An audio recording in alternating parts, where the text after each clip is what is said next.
Want to introduce myself. I'm Cherie Bennett, Director of the Office of Downtown Development, and with me is Ellen Hill and Tess Harper. Uh, let's see. Ebony's Ellen, logging on. oh, Emmy's coming. Yeah,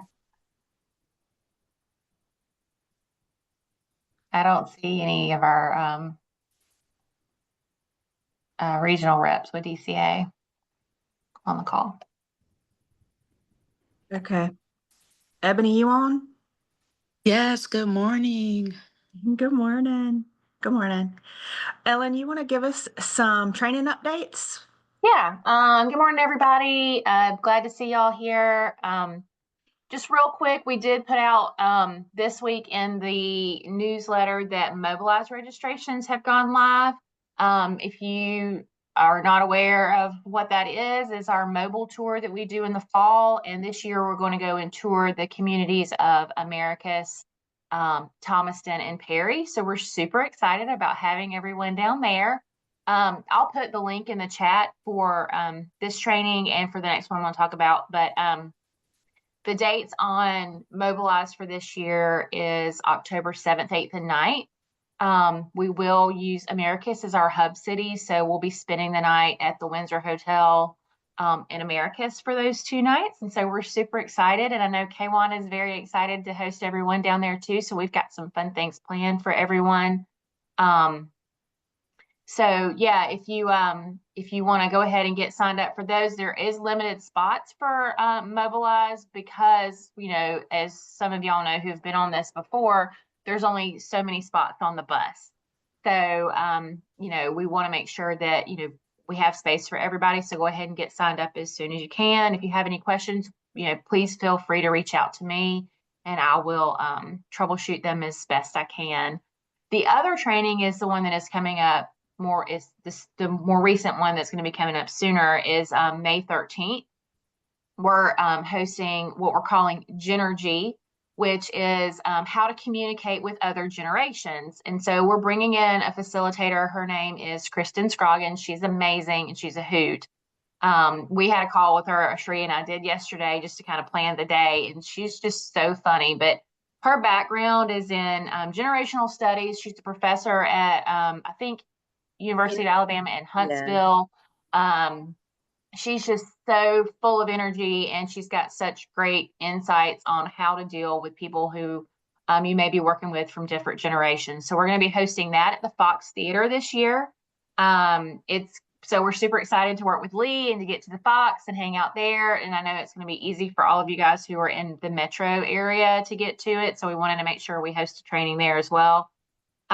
So it's not just for Main Street people, but we are kind of guiding it towards how to communicate as far as like fundraising, board members, things like that. But if you have your HR people want to come and sit in on it, like please feel free to sign them up. Any of your city officials, city council, board members, anyone who deals with, talks to, interacts with someone from a different generation who is literally everybody on this call can go to this training and just learn about it.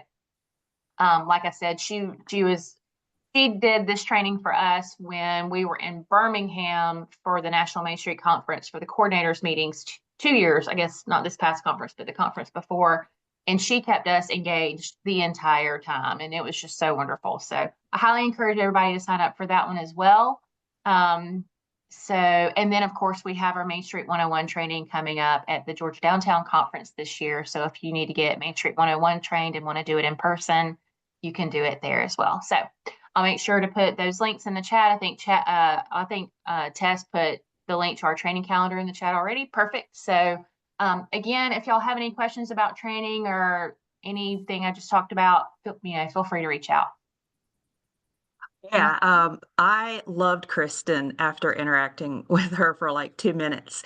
Yeah. She is a hoot. She's a lot of fun. I had looked at her Instagram page and her LinkedIn page and a couple of short videos on YouTube that she had, but then talking to her in person was even more impressive.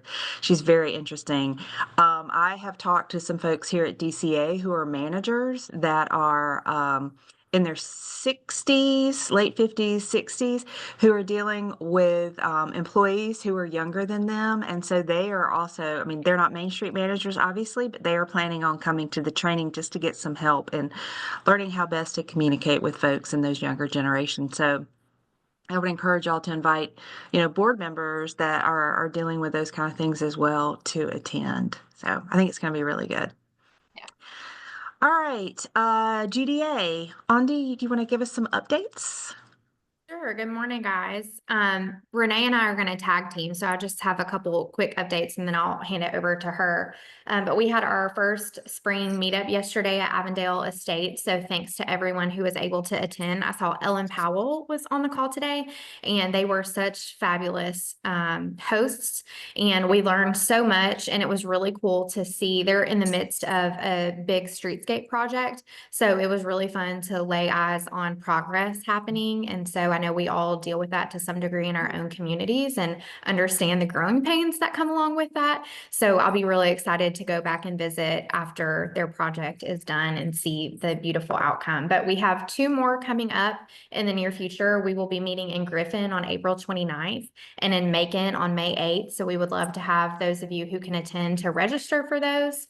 And then also, you've probably seen on social media and gotten the emails, but we do have submissions open currently to present at the GDA conference in Gainesville in August. It's August 25th through the 28th. So anything that might be relevant to you and your community is most likely relevant to the rest of us as well. And so we would love to hear from you guys, from the practitioners, boots on the ground, of anything interesting and creative and different that you might be dealing with downtown. We would love for you to come and share with the rest of us at conference. So those will be open until April 30th. So please go ahead and submit those. If you have any questions, you can reach out to me or Renee or any of the board members, and we will be glad to help you. And I'll pass it over to Renee.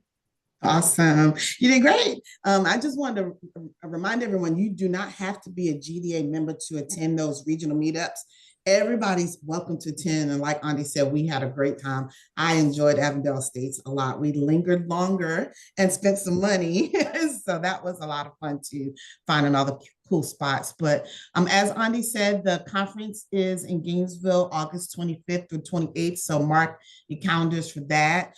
And like she said, education sessions are open, but applications for the RFP for future conferences, as well as sponsors and exhibitors and the award ceremony, will be launching within the next couple of weeks. Next week, we will launch the RFPs. So just kind of watch your emails, watch social media. If you always have, anytime you have any questions, shoot me an email and I'm always there to answer.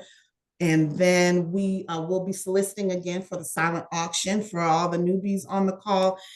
All of the monies from our silent auction that we host at the annual conference, all proceeds go to the Downtown Edge Scholarship, and all GDA members are available to afford from that scholarship program. Many of you on this call utilized it for the conference in Philadelphia. So that's a wonderful opportunity to offset some of the costs for any of in-state and out-of-state training. So always be on the lookout for those as well. Any and all this information can be found on the GDA website, and I can put that link in the chat if you're not familiar with it. And that's all I have. Thanks, Renee. Thanks, Andy. All right, well, we're going to move on to our speaker. Our speaker is Jack Brock. He works here at DCA. He is the Senior Policy and Data Analyst with the Office of Research. And he's going to talk to us today about hotel motel tax. And you may already be receiving some of the hotel motel tax funds to do your work. But the main thing is that you're going to be able to know who to call if you do have questions, because it is Jack. He's the man with all the answers. So I want to go ahead and introduce him and let him pull up his slide deck. Great. Thanks, Shuri. Again, my name is Jack Brock. I'm the senior analyst on our research team, and I'm the one who oversees our hotel motel tax program at DCA. Feel free to interrupt my presentation at any point if you have any questions. You can either drop them in the chat, I'll be monitoring that, or feel free to speak up as well if you wish. So first, I'll go over some of the background and logistics surrounding the hotel motel tax. First, you may be wondering what my Office of Research is. We create and collect several required reports and surveys from local governments and local authorities throughout the state. You may be familiar with some of our reports, such as the Report Local Government Finance, Government Management Indicator Survey, Debt Issuance Report, the Annual Authority Registration Financial Report. And finally, while we have those reports, we also have a 4-part role when it comes to the hotel motel tax. So firstly, we're the repository for all hotel motel tax ordinances and enabling legislations in the state. Sorry, misclicked. So when we get one, I put our the ordinance into our library. Second, we have a rule when it comes to reporting. We promulgate an annual report on the hotel motel tax, which I'll touch on later in this presentation. Third, we convene something called the Performance Review Board to annually review any hotel motel tax complaints. I'll also touch on that later in our presentation. And finally, logistics. We assist local government officials and other officials throughout the community on questions they have with the hotel motel tax, though not legal guidance, such as what I am doing here today. To make sure we're all on the same page as to what the hotel motel tax is, I'm going to go over the lodging receipt when you stay at a hotel. First, you have that base hotel motel rate that you know going in is what you're going to pay, the advertised rate. So it says something like $100 a night. But then on top of that, when you get your receipt, there are several other lines, including the sales and use tax, which depending on the local jurisdiction will be between 6 and 9% in Georgia. Second, you'll also see a flat $5 per room per night fee, and that goes straight to the state of Georgia for transportation purposes. Lastly, you would also see the local hotel motel excise tax, which goes straight towards local governments. That's the tax we're talking about today. The sales and use tax and the state $5 per room per night fee, that goes towards the Department of Revenue in Georgia, but local governments get that local hotel motel excise tax straight themselves, which, as far as I'm aware, is one of the only, probably either the only, I'm not a complete expert, but probably the only tax that goes straight towards local governments in Georgia. Next, I'll quickly touch on the history of the hotel motel tax as we have gone from the caveman era to the flying car era. First, 1975, House Bill 248 allowed counties and municipalities to impose a hotel motel tax. 1976, City of Brunswick quickly adopted the first hotel motel tax in Georgia. But by 2008, there are 24 different authorization paragraphs that allowed governments to collect a hotel motel tax. So that's 24 different sets of rules on how to collect and spend the tax. So the state legislator was like, that's a lot of different sets of rules. So they changed it and narrowed it down to 3 options. And in 2021, House Bill 317 changed the definition of innkeeper to include marketplace facilitators such as Airbnb, Vrbo, HomeAway. And I'll touch on that later, but that doubled and or in some jurisdictions tripled the amount of hotel motel tax jurisdictions we're collecting, which is why I'm saying we're now in this flying car era. As I said on the last slide, there are now 3 authorization paragraphs, or think of them as 3 sets of rules that governments are now allowed to collect the tax under. First, OCGA 481351A1, which allows governments to collect at that 1 to 3% rate. 51A3, which allows governments to collect at the 5% rate. And then 51B, which allows governments to collect under the 6 to 8% rate. So as I mentioned earlier, there are 24 different paragraphs before 2008, and governments who were on those paragraphs at the time are allowed to still collect under those paragraphs if they so choose. So we currently have 40 governments that are still on those 20 legacy paragraphs. This presentation focuses on the main 3 paragraphs that the other 260 governments in Georgia are collecting under. But if you have any questions on those legacy paragraphs, feel free to reach out to me or any of my colleagues at DCA, and we'd be happy to help answer them. I'm going to quickly touch on what the hotel motel tax in Georgia looks like at the moment. As you can see in this graph, we're collecting more and more hotel motel tax over time, other than a dip in 2020 because of the pandemic. And while you see this slight dip in 2023, that's because we still have approximately 25% of governments have not yet reported on fiscal year 2023. which is a problem. We're trying to fix it. But we do project that that hotel motel tax collections in the state are 500 million plus, which would be a new record high for Georgia. And that's both in real and nominal terms. It's not just because of inflation that we're seeing the numbers rise. We're seeing the amount of hotel motel tax collections rise because of a rise in tourism share in Georgia and more governments collecting at the higher rates.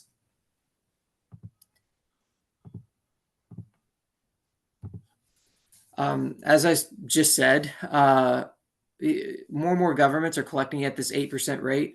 Just a couple years ago, 5% was the rate that the majority of governments were collecting at, but we're seeing more and more governments, about 8 a year, moving up to 8%. And again, I think it was 7 governments this year passed the state legislature to get permission to collect at 8%.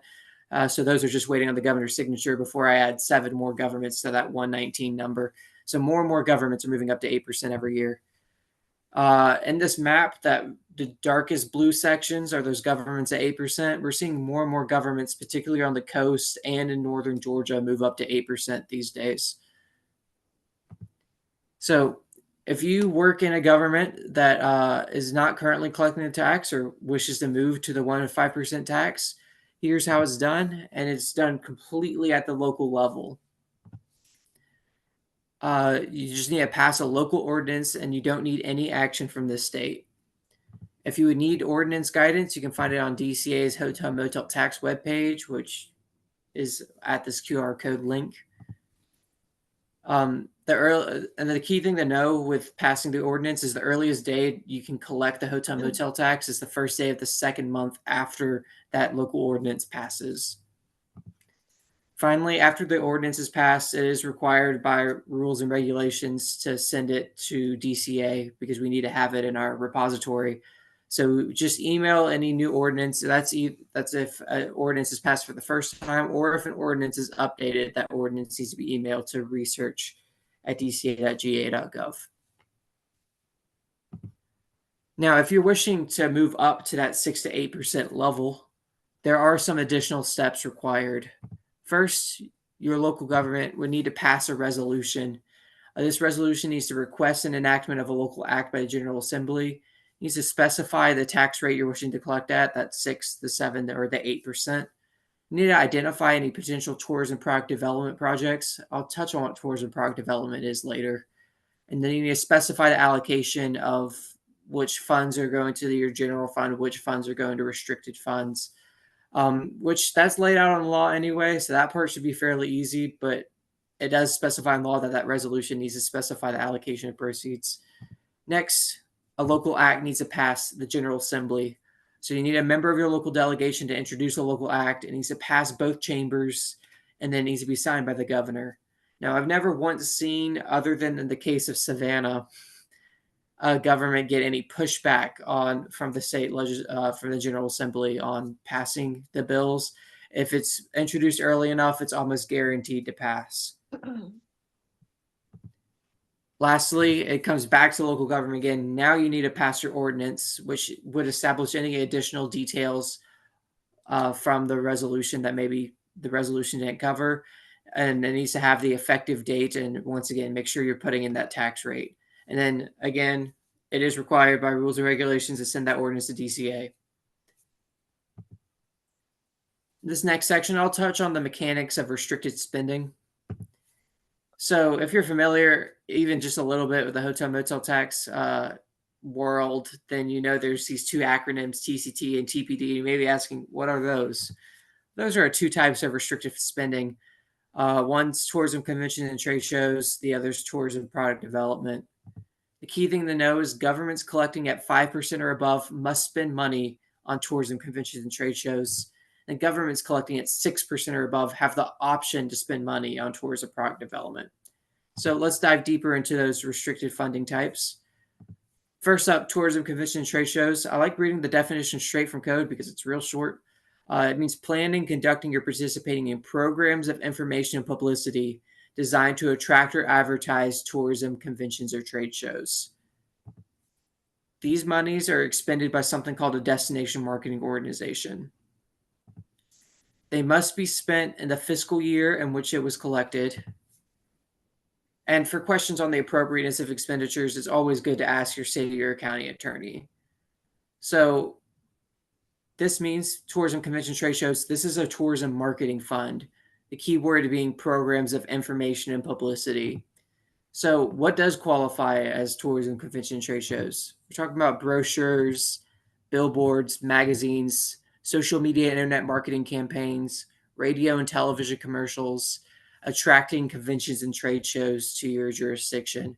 Again, keywords being programs of information and publicity. So, what doesn't qualify as TCT or tourism convention and trade shows? I like to use the example of a 4th of July festival.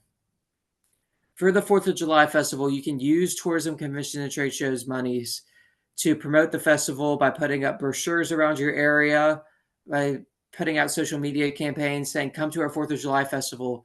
But you can't spend the money on buying the fireworks for the festival because it has to be a program of information publicity and not paying for the event itself.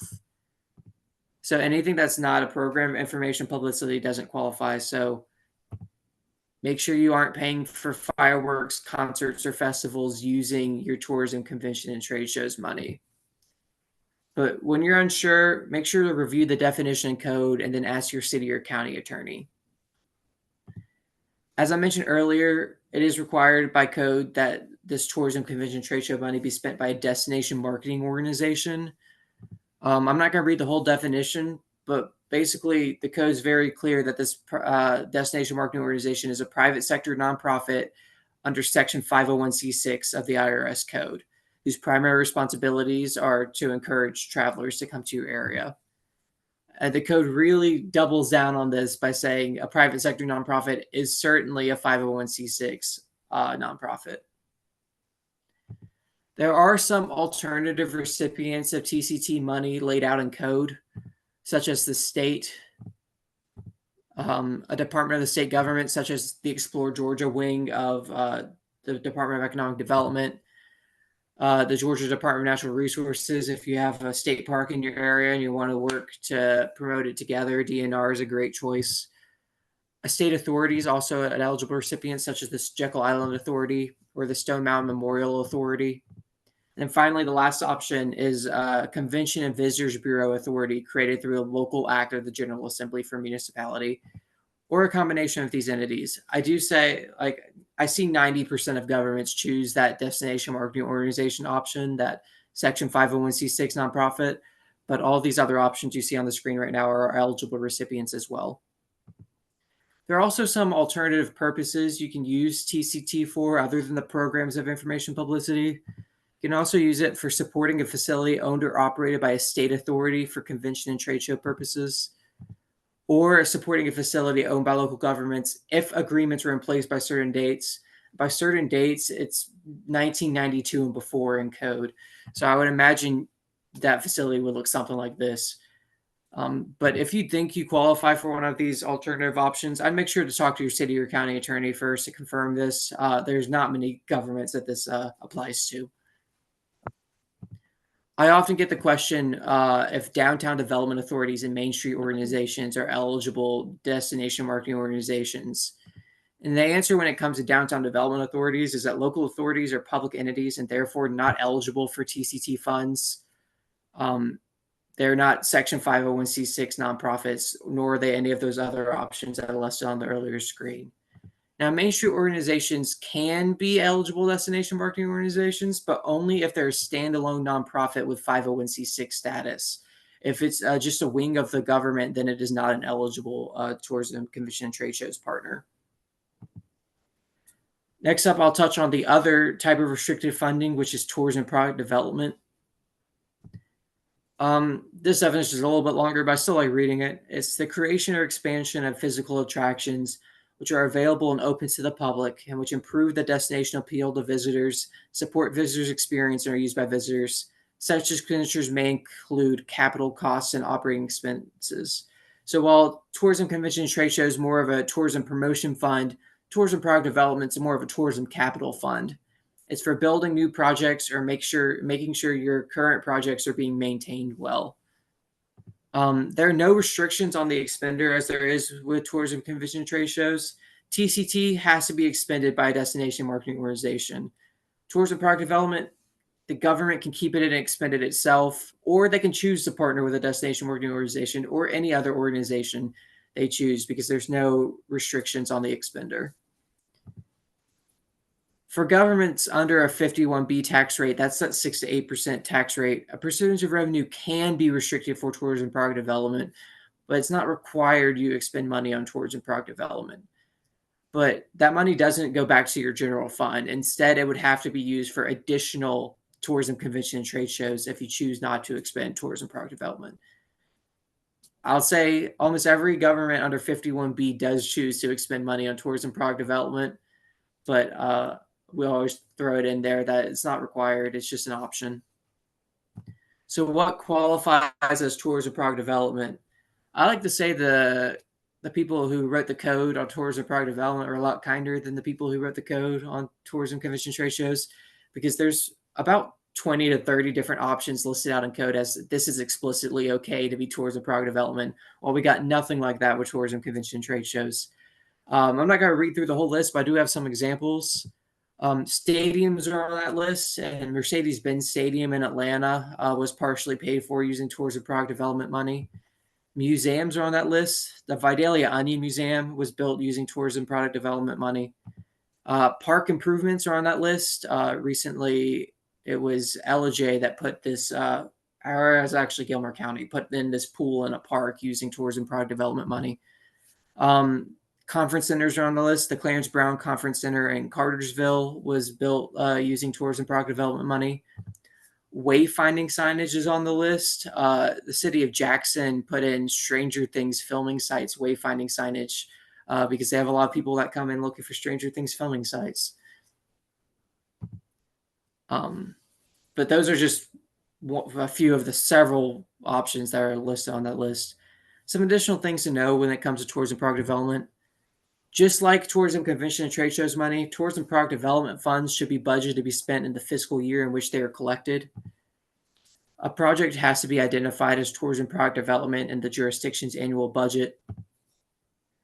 Tourism product development funds can be used to secure debt for larger projects. Often get the question, how are we supposed to build our projects when we have to spend the money in the fiscal year in which it was collected? Do I just build a library in 30 different parts?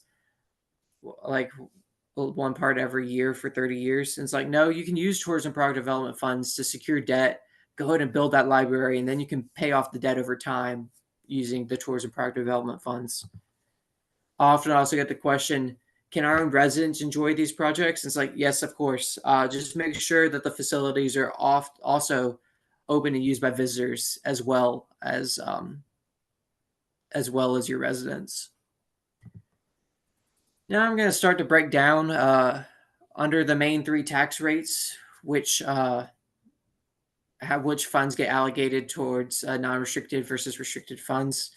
When you're collecting under 51A1, that 1 to 3% tax rate, all 100% of your hotel motel tax revenue is non-restricted and can be used on any legal purpose. When you jump up to the 5% paragraph, you still have your original 3 pennies, 3%, 3 pennies. We like to call percents pennies here. All 3 pennies still go. So 3 pennies still go to your non-restricted funds, but the next 2 additional pennies goes towards tourism convention and trade shows. So for a total breakdown of 60% non-restricted, 40% towards tourism convention and trade shows. Once you jump up to the next paragraph, the 6 to 8% paragraph, you still have your original 3% or 3 pennies are still non-restricted. You never get more than 3% or 3 pennies towards non-restricted funds. And you still have that next additional 2% under tourism, convention, and trade shows. But now when you unlock tourism product development, every additional percent you go past 5%, it gets split evenly between tourism, convention, and trade shows and tourism product development. So at 6%, this is what your breakdown would look like. 7%, this is what your breakdown would look like. And finally, at 8%, you still have 3% goes non-restricted, Now you have 3.5% towards tourism, convention, and trade shows, and 1.5% can go to tourism product development. Otherwise, it has to be additional tourism, convention, and trade shows, for a total percent breakdown of 37.5% non-restricted, 43.75% tourism, convention, and trade shows, 18.75% tourism product development. Jack, we had a question in the chat. Could you please define visitor? Does it have to be someone from, 10 miles away, 20 miles away, 50 miles away? I often get this question, and according to code, there's no definition of visitor. So it's whatever your government decides is your target audience. But there's no restrictions in code as to what a visitor to your community is. It could be someone who lives right outside it. There's no mile marker. Okay. Because I was a little surprised at the pool you showed us in Gilmer County. To me, that doesn't look like something that a visitor would travel to go to. It looks like something more for residents. Yeah, and that's a good point. I do think, again, since there's no restrictions on what a visitor is, if your pool is bringing people from 10 minutes outside the city's jurisdiction and they're now spending money in your community, Mhm. that counts as tourism as far as the hotel motel tax is concerned. So as long as your attorneys agree on this does serve visitors, if whatever your attorney thinks the best definition of visitor is, then it's totally fine, at least in DCA's eyes. Thank you.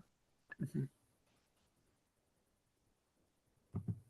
Okay, so working with other governments, we don't want to see counties and cities get into fights, but it is, according to code, each county is a special district for the purpose of the hotel motel tax, excluding territory within its boundaries of a municipality that imposes an excise tax.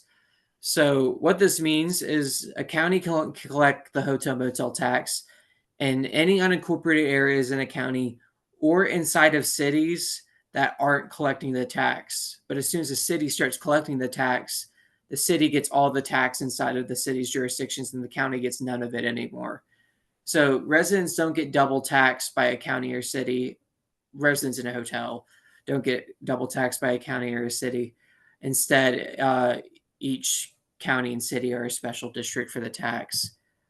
But what cities and counties can do to work together is they can jointly contract with the same destination marketing organization to promote the broader area and maximize marketing dollars. And we do often see counties and cities choose the same destination marketing organization instead of having their own. So we like to see counties and cities working like clockwork instead of fighting. Working with destination marketing organizations. If your community collects a tax of 5% or more, you're working with a destination marketing organization of some kind. The local government, though, is still responsible for ensuring the appropriate usage of the tax, which means it's good to build and maintain a healthy relationship with your destination marketing organization to make sure the tax is being spent correctly.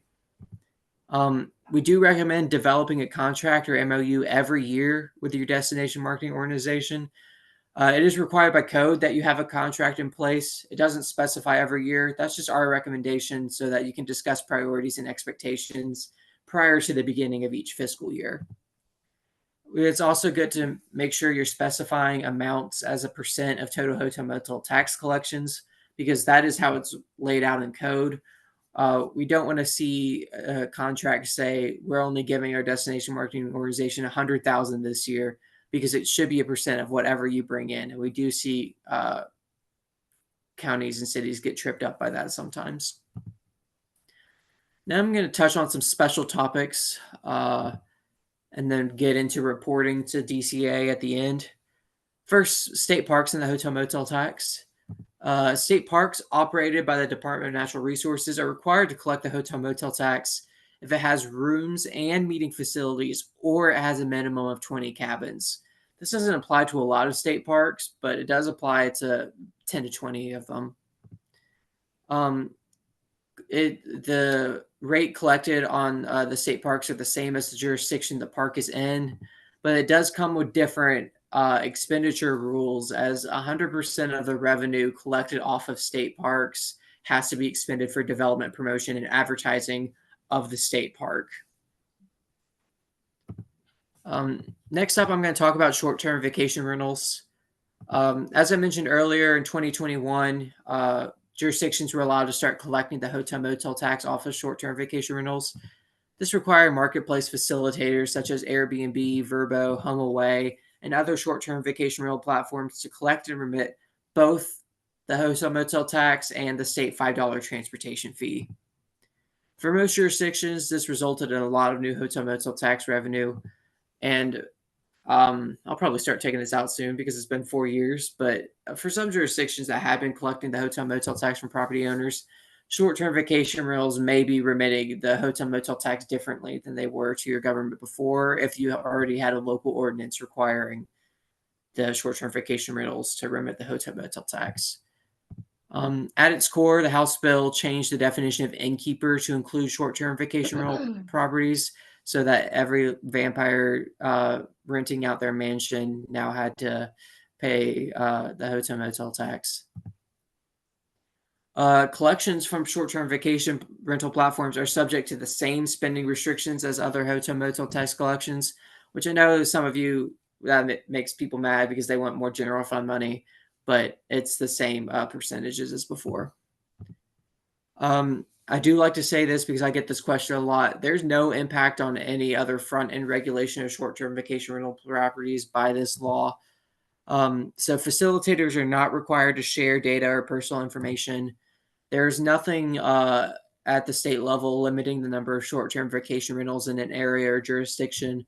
There's no annual registration at the state level. There's no neighbor HOA notification, no insurance requirements, no licensing and registration fees. This was only a bill that required them to start collecting and remitting the hotel motel tax.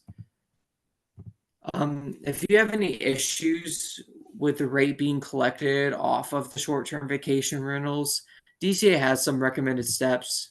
Make sure your ordinance is up to date with DCA. We do know these short-term vacation rental properties are checking the DCA website to make sure they're collecting and remitting the right rate to local governments.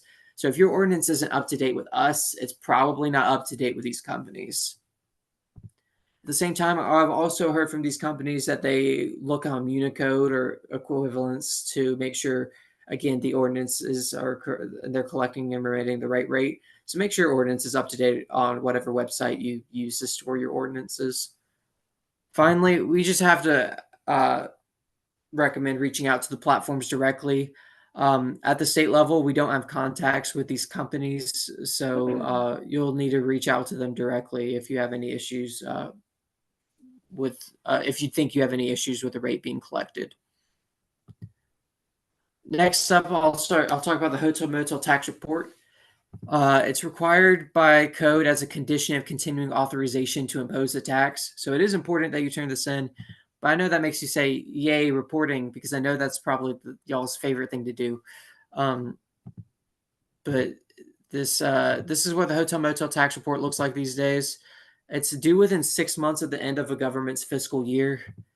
It uses the same login as DCA's other web-based reports if you're turning in the report local government finance or the government management indicator survey. There's 4 main components of the report. First, you're going to confirm the rate and ordinance to make sure we have the right rate and ordinance on file. You need to tell us how much hotel motel tax revenue you collected during the fiscal year. You need to tell us how much you spent on TCT, how much you spent on TPD. And finally, there's something called the Project Contractor Information Schedule. This is also required by code in a separate part. It's a schedule that shall identify the project or projects involved and the contracted entity involved in such expenditure. So basically, it's a form we're asking you, how did you spend the restricted funding during the year?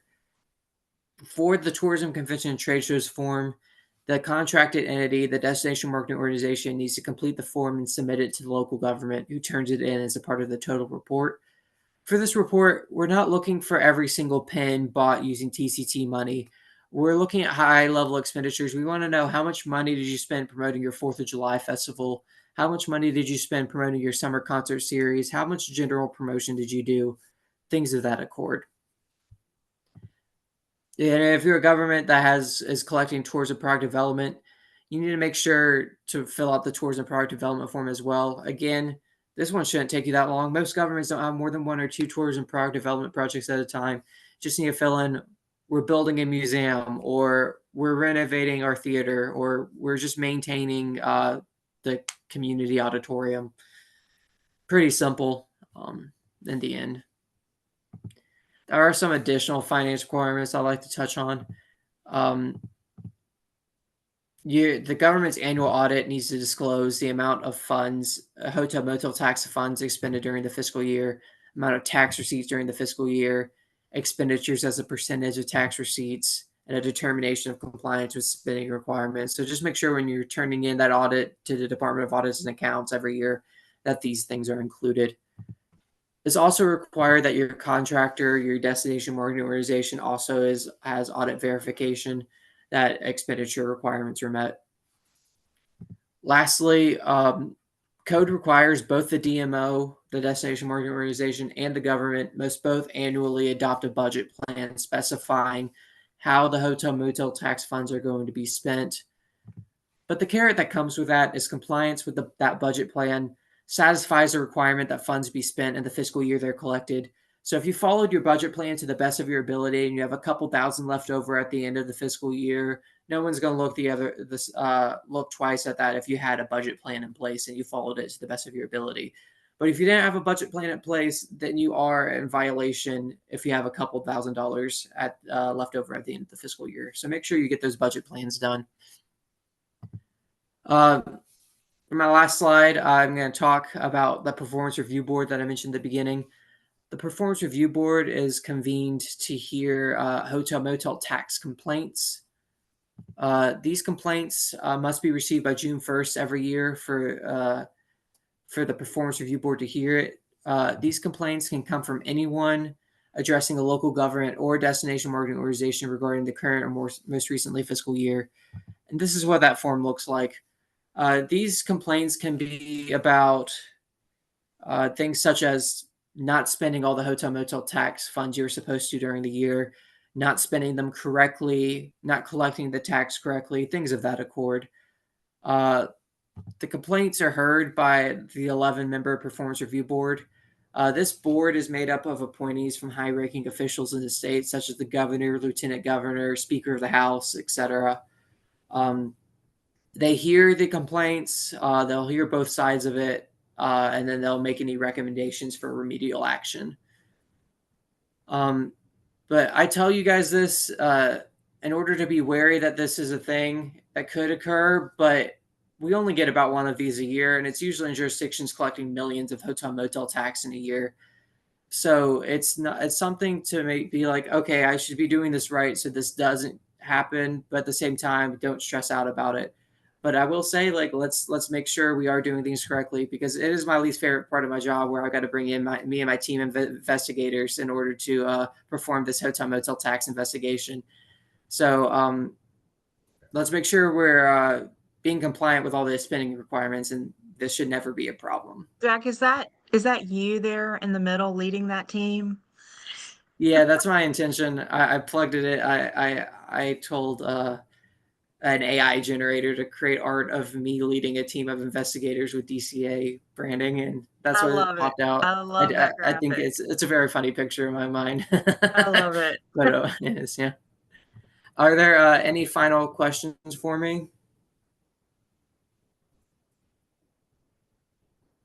Have any other questions? You can type If you them don't in have the any, chat. yeah, any more, you can feel free to reach out to my email and my phone number on this page here, and I'm always happy to help out. All right. Thank you so much, Jack. I really appreciate it. And now at least y'all know, y'all put a face with a name. So if y'all have any questions, you can always go to Jack.